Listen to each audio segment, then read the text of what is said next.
So this specific edition of Acquire came with 5 special powers to use as a variant.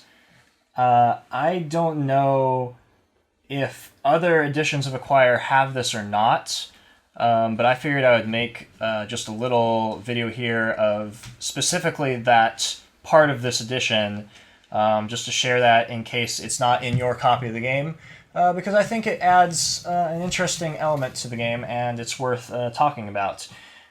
So here are the 5 special powers. You've got 3 free, buy 5, trade 2, take 5 tiles, and play 4 tiles. What you're going to do is, if you're using this variant, you're going to give everybody in the game one of each of these abilities to use once per game. You could either make little tiles like what come with this edition of the game and give everybody 1 tile per power. You can print out some cards with those things on them.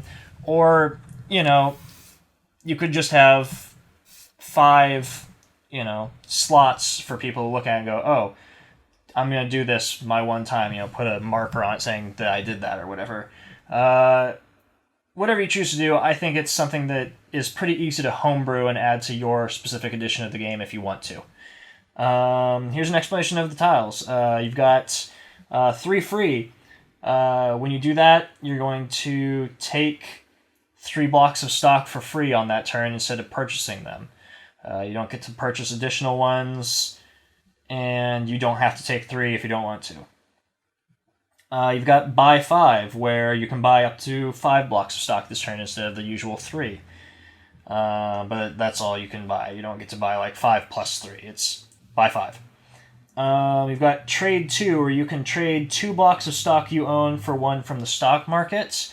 Those 2 blocks of stock have to be from the same chain, and they all have to be active chains that you're dealing with. However, you can do, as long as you're doing 2 and 2 and 2, you could do from 3 separate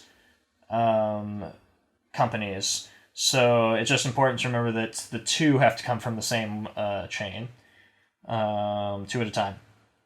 Then you've got take 5 tiles, where you will take 5 additional tiles at the beginning of your turn, hotel tiles, and that'll put you up at 11.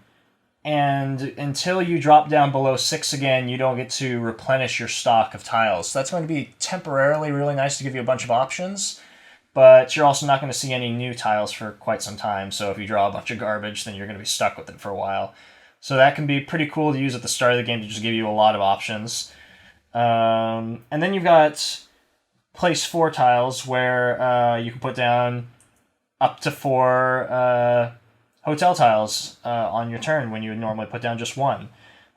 If any of those tiles causes a merger, you're going to deal with that merger before returning to placing more of the tiles. So that's the thing where you could end up with this really long phase of, I put down a tile, cause a merger, we deal with all the resolution of stocks and all that, go back to the player's turn putting down more tiles so you can cause multiple mergers in that turn.